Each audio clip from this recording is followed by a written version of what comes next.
We sat with Bretonnia for an entire year now. They've had an Arcane Journal since day one. What do we think about them 12 months later? Well, very powerful faction. They've had their day in the sun in the past. I mean, back in 7th edition, they were doing pretty good. They weren't too bad in 60 there. 8th edition, they were a little bit rough, but they were playable. Now they're right back on top of the meta. So in addition of Hero Hammer and Magic, they can do both very well, but they excel at Hero Hammer. And weirdly enough, I find more and more often not requiring wizards with my Bretonians. So what do I like, what do we don't like about them? Well, okay, so we have our unique lance formation, which I think to this day people are still debating on whether they like it or not. I think it's kind of cool. I think it adds a lot more mobility or control in which way you move. Able to get multiple units on your opponent's units with a smaller frontage. Able to gang up on enemy units with your knights. But if you're playing more of a competitive playstyle, you're not bringing a whole lot of MSU knights, which I kind of like their playstyle. But they can play infantry, they can play cavalry, they can play very magic defensive with a couple of their, well, one of their three unique characters is very powerful magic defensively, and one is very powerful offensively, the Green Knight. And then more importantly, it is the Hero Hammer, and they do Hero Hammer very, very well. Right off the hop, when we talk about Hero Hammer, we have a new tier of character in a roundabout way. We have the Duke, a character that's just slightly better in stats to the typical lord you saw for Bretonnia over the ages, the Baron. So the Duke really does look like a Chaos Lord. Chaos Lord stats pretty much. I guess he's not toughness 5, but you know, that strength 5, extra attack, good weapon skill. Character we haven't had in the past, but narratively kind of makes sense. He is imbued by the Lady of the Lake. He is a little bit more powerful, but the stats on this boy, weapon skill 7, typically not seen on human level characters outside of named characters. Strength 5 and 5 attacks over the typical 4 you get in the Lord. Now you are paying 75 points over the 100 you normally pay for a Baron, but I think he's worth it all day long. With 8 virtues to choose from, there are 2 that keep seeing the table over and over again. One was so obviously powerful, the other one, still pretty powerful. Okay, so let's talk about the second most powerful one, though you may have a different opinion. You might think it's the most powerful one. The Virtue of Heroism, 60 points, unless using a magic item, so you have a great weapon or a lance. You get Killing Blow and Monster Slayer. Both of those rules are so good. Keep in mind, you still have 100 points of magic item allotment to spend on defensive things or enchanted things that help you manipulate the enemy better. So yeah, it's 60 points. It's not nothing. It's expensive. It's 60 points. But having Killing Blow and Monster Slayer all day long, so good. Go one tap a dragon. Go tear through a unit of ogres with Killing Blow or Demigryph Knights or even Dragon Ogres. Anything with multiple wounds, like Killing Blow is just really good against. And then the other really good one is the Virtue of Knightly Temper. I've been on the wrong end of this one far too many times. 70 points though, it's hefty, but it's worth it all day long. Gaining D3 additional attacks and hatred, probably putting on the Baron with his 5 attacks base, going up to as many as 8 attacks, hitting most things on 3s, some things on 2s. Re-rolling, and then your strength 7 lance. You're tearing through chariots, cavalry, monsters, everything. It is a very powerful character. So in Hero Hammer, they do very well, but it's not just these virtues and magic items. The real offender here is the Royal Pegasus. Okay, we have a mount. Now, it's not a dragon. It doesn't have 6 attacks. It's like strength 7, giving you +3 toughness and a bunch of extra wounds. This is a monstrous cav that flies 10 with swift stride, but more importantly, because this monstrous cav in your character, you're skirmish, which means you have a 360-degree line of sight. You are charging very far away in any direction you want. You can't hide this guy. You can't outmaneuver and get into its flank, so it can't charge you. Weirdly enough, a super killy strength 5 base character with maybe D3 additional attacks or Killing Blow Monster Slayer that can threaten the entire table at once is really damn good. I'm gonna upset some Bretonnian players. I would like to see 2 things come back into the game, mostly because of the Bretonnian Pegasus problem. I would like to see characters that can fly not be able to join units that can fly. for years, even if the character had fly, he still couldn't join a unit that had fly. So in the past, you could have a Bretonnian lord on a Pegasus, a regular Pegasus, but he still could not join Pegasus unit. Now, is that going to solve the problem? No, they'll still have a lookout sir, which is great. It's just that's some kind of a minor fix. However, the Pegasus unit as itself and a character on a Pegasus or Royal Pegasus charging 360 degrees with movement 10 with stride and skirmish.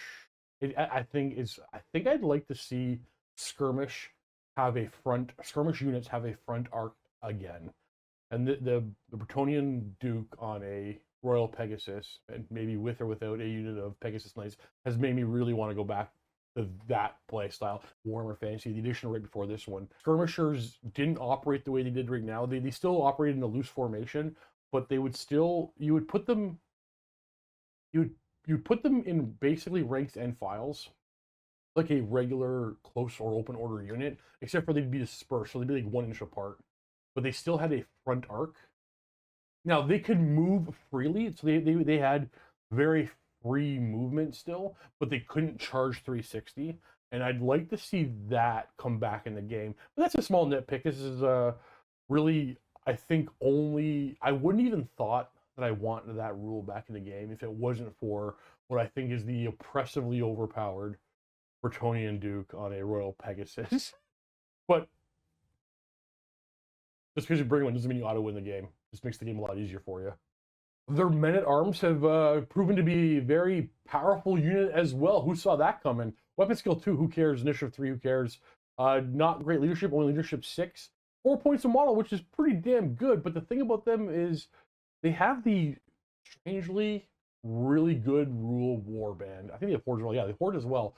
So the rule warband allowing you to add your rank bonuses to your leadership for almost every situation in the game. Not every. The rule was supposed to represent being brave when you're surrounded by 40 other guys, right? I understand it makes complete sense narratively. The rule makes complete sense.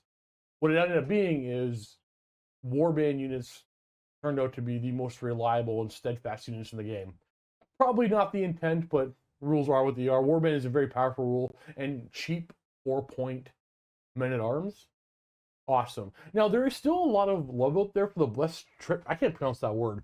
Trippic?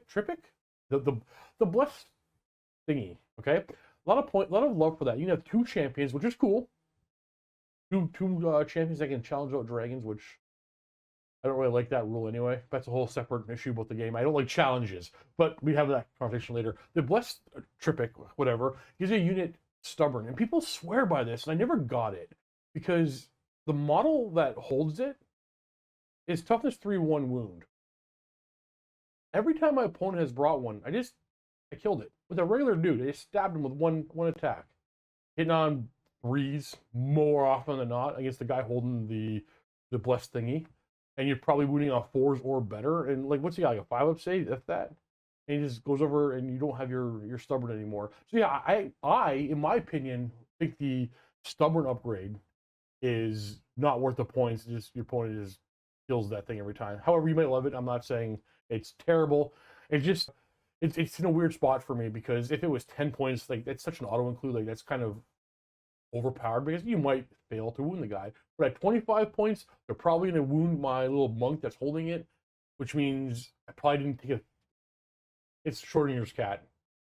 If you saw another university and you didn't bring one, they wouldn't have killed your monk. But if you did bring one, they do kill your monk. It's just weirdly 25 points. I would risk that at 10 or 15 points, but 25 seems a little bit high. Either way, men-at-arms, I think, fantastic unit. The backbone of the army being the mounted knight of the realm. It's the reason why I love Bretonnia is your knights. Just bring as many knights as you can. This is a passion project of mine. It took me, I think, 2 years to complete this project. It took me forever to paint these knights. This whole army, I love it. I don't play it often because Luca uses it more often than I do, but having an army of knights with individual heraldry has been a dream of mine ever since I was a kid. And I was literally in my 40s before I decided I could finally tackle that painting project. It was a very daunting and scaring painting project. But just having a unit of several multicolored knight units, the backbone of the army, are they really, really powerful? No. Are they terrible? No, not at all. I think they're pretty good. weapon skill 4, strength toughness 3, initiative 3, leadership 8 is kind of the typical for a human knight. I believe even Empire Knights with the same stat line there. Countercharge, finest war horses of Bretonnia rule, reroll 1 is really good for on the charge. Lance formation, which I like, Knight's Vow, a ward save that I don't really see you paying for in the point cost here. I think these Mountain Knights of the Realm are like well costed point wise. So having a rule where you get a 6 of ward save or 5 of ward save against many things in the game for 24 points, the core Knight of the Realm, awesome. Now you must bring him, and well, many ways you build your list. You must bring a Mountain Knight in the Realm. Not every way, but yeah, Mountain Knights of the Realm. I love these things. One, if I think maybe the only disappointment I have in the list was the Questing Knights. I love them. I painted up a squad. I got 6. I can't figure out what job they do for your army. I don't know. They have no countercharge. If they had countercharge, I'd feel a whole lot better about them. The fact they have no countercharge, 26 points of model for weapon skill 5, base strength 4, but much is a great weapon, isn't terrible, but they don't solve a problem Bretonnia has. But outside bringing them for a fluff reason, or a narrative reason, or just because you painted them, you want to bring yours, you're not nerfing your list heavily by bringing Questing Knights, in my opinion. But are they necessary? Unfortunately, no. And then the big bad, the Grail Knight. So at the beginning of the edition, I think a lot of us are doing a lot of wonderful things with Grail Knights. So strength and toughness 4, initiative 5 base, weapon skills 6 base, and 2 attacks base with the lance formation means they're going to get a lot of attacks on you. They do a hefty amount of damage to the enemy. Now, a year later, I think most of us are finding ways of, like, if there's one knight you need to stay away from or mitigate or deal with, it's the Grail Knights, and they're easily enough dealt with in that regard. So they're 38 points a model. I can't justify making them cheaper in points, but at the same time, the 38 point a model is now a bit of a, ooh, I want to stay away from it, only because with more experience in the game, we're seeing ways of dealing with a knight unit. You're gonna have some, if your opponent, so I'm playing Bretonnia, I may have 6 knight units on the table. If I'm bringing tons of knights, I probably only have 3 or 4. Let's say I have 3 or 4 knight units on the table. You have something that can deal with one of them. You're gonna use that to deal with the Grail Knights. You're gonna use magic missiles, war machines, our Hellblasters, Ruby Rings of Ruin. There's tons of things you can throw at these guys that are going to keep them out of the fight, which is fine. This is a game of like trading pieces. But because they're a little bit more expensive, I'll say a little bit more expensive than other knights, you're probably better off just bringing more cheaper knights. But when the Grail Knights connect, they do. They hit hard. I did want to talk about the Knights of the Realm, but they're real quick. So they're not a disappointment of mine. I'm going to talk them up and then tell you well, let me talk them up first. I like the stat line, weapon skill 4, only strength toughness 3, leadership 8, at 11 points a model. You can take great weapons for 2 more points per model. So we have strength 5, weapon skill 4, 13 points a model. Not terrible. Not the most efficient way of spending your points. Those infantry points are much better spent on men-at-arms, for sure. They have Furious Charge and the Knight's Vow, Blessing of the Lady. So we get ward saves. Not great ward saves, but decent ward saves. Furious Charge with great weapons, or hand weapon shield, you have a 4-up save, a ward save. This unit can tank. I could do a little bit of damage. The problem with them is this unit doesn't belong inside of Bretonnia. I would use this unit in my empire. I would use this unit in many other armies, not in Bretonnia. So while with a with a heavy armor and shield and a ward save, that's a pretty good solid unit for, anviling up an enemy. Men-at-arms do it better. Great weapon, strength 5, furious charge, 2 attacks per model. That's a good hit when they get close to your lines. Your knights do the job better. So I really like their stat line, and I don't want to hate on the Knights of the Realm because I painted up a bunch of them, but they don't really fit in with the rest of the army of Bretonnia, unfortunately. In my opinion, in my experience in the past year. The Falconhorn of Fridman, or however you want to pronounce that, is a magic item that is quite contentious out there. If you want to do well, you're probably bringing a Falconhorn. It can shut down a few armies, well, a few builds with a few armies. And often, some games you play, it doesn't do a whole lot. Some games you play, it it really shuts down your opponent's army. I played a game once where I was playing a kind of bird-focused wood elf list, and my opponent had the falcon horn, and having those birds go from movement 10 down to movement 2. Yeah, I was out. I was done. The falcon horn, maybe it should be once per game. Just putting that out there. Very powerful item. Keep in mind, if you want to play a powerful Bretonnia list, make sure you put that falcon horn somewhere in your list. You make a leadership check, and you force all your opponents fly to move on ground. No fly for your opponent. And like I said earlier, day one, Arcane Journal came out, and we had 3 ways of playing Bretonnia. We had the Grand Army, we had the Infantry Crusade, and the Exiles. Infantry Crusade didn't look that interesting. Even a year later, still not interesting. Narratively, it's the young guys crusading, just a list of teenagers on horses running on the field. Now, they're all impetuous, which is a rule that forces your units to charge 50% of the time when they don't want to. I'm not a big fan of it. I don't mind impetuous or frenzy on infantry squads, but on cavalry with longer charge ranges, they can really throw a wrench in the works. But no, I don't like armies with impetuous on cav. The Infantry Crusade, I don't think anybody's really playing it. It can be fun narratively, but competitively, not so much. And I find even because I don't play competitive. I play competitive lists now and then, but generally we're playing like goofy half one, or just let's play some regular ranked like Warhammer type games. And I don't always have fun playing the Infantry Crusade. You want to have an army of knights. You gotta be careful when you charge in the old world. If you don't destroy your enemy on the charge, which doesn't happen often in the old world. It's one of the reasons why I actually really love this edition. Their combats are far more ongoing. You may have first charge and rank bonuses, but more often than not, your opponent is gonna restrain and reform. So if one unit of Knights Errant ran off impetuously and charged an enemy unit when you didn't want them to, you may have done some damage. You probably won the fight. Maybe you won the fight. They fall back in good order. They get to, knowing it's their turn next, reform in a direction that is very advantageous for them. So you may have spent your turn setting up your movement to play against your opponent next turn, but the charge you were forced to do in the charge phase, your opponent was able to do something with a fallback in order to upset that. Now, granted, we're talking about theory of play here. There's plenty you can do on your turn to mitigate that, but it just throws such a wrench in the works that I don't like it. And my entire turn went to waste because I had one unit charge in but I didn't want them to. Yeah, no, because of that, I don't like the Infantry Crusade. However, we also got the Exiles of Bretonnia, which turned out to be amazing. So you give up your ward save, pretty much. And in return, you gain slightly better men-at-arms, which you didn't need, but they're good. They're basically 1 point more per model over a regular man-at-arm. You got weapon skill 3, which is great, but veteran. Reroll all leadership checks, except for break checks. For 1 more point per model. Yeah, the Yeoman Guard are a solid upgrade over the men-at-arms, which are already really, really good as a warband. And you also gain the Border Prince's Bombard. It's a cannon that's better than a cannon. It's supposed to be proto-cannon technology. Lesser cannon technology, but it's better than modern cannons.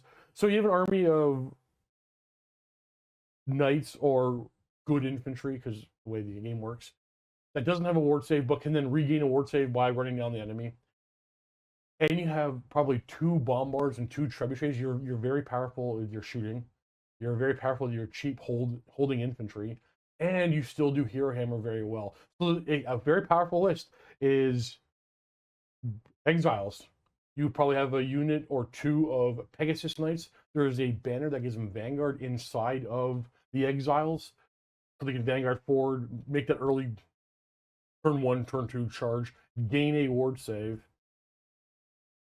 Your characters are in that unit probably gain the ward save. They can now break off and go hunt separate things. And your whole back line is artillery that's good, very strong artillery, and cheap, reliable, stubbornish infantry squads in the back line. So you've got to kind of hunt down their characters to kind of beat them. Now, you don't have to play that way. You can just play old Grand Army. I like that way. It works just fine. But yeah, if you want to play up, Hero Hammer, Exiles, War Machines, Men-at-Arms type deal. One of my favorite additions to the game has been Lady Elise Ducard. Okay, so we have a only level 3 wizard, whatever. She dispels like she's level 4, but she has this really cool ability. The Arcane Backlash. So +1 to dispel rolls. That gives her the effective dispelling ability of level 4. In addition, should she roll any natural doubles when making a dispel roll, excluding double ones, the spell is unbound and the casting wizard immediately suffers a wound. So you may roll an 11 to cast your Miasmic Mirage on something. Lady Elise rolls 2 dice and is pair of 2s. She only rolled a 4, 8 total. You think you get your spell off? No, it stops and you take a wound. That ability, I love it so much because I've gotten in my opponent's head and so many times where they just decided not to cast a spell because they didn't want to take a wound, or the wizard was down to 1 wound for one reason or another. I love her ability. Is she game-breakingly good? No. Is she fun? In my opinion, yes. I really like bringing her, and the model I think they did a fantastic job with the model. With Jill's himself being back, the Green Knight with his Dolores Blade, he's back in the game. An Ethereal Knight, he's dead. He's a ghost. He's got the lady keeping him going, keeping him fighting. Pops out of natural terrain, gets really close to you. This is a guy that takes practice to use really well, but your opponent eventually learns how to mitigate him coming at you. So yeah, the Green Knight for 275 points, still a very good, very powerful piece. If you want to use it, you want to do well with him, practice with him. Practice deploying in a way that mitigates the Green Knight. So the Green Knight, I'm glad he's back. Beautiful model. One of my favorite Bretonnian models. One of my favorite Warhammer fantasy models, actually. Green Knight's been very powerful this edition as well.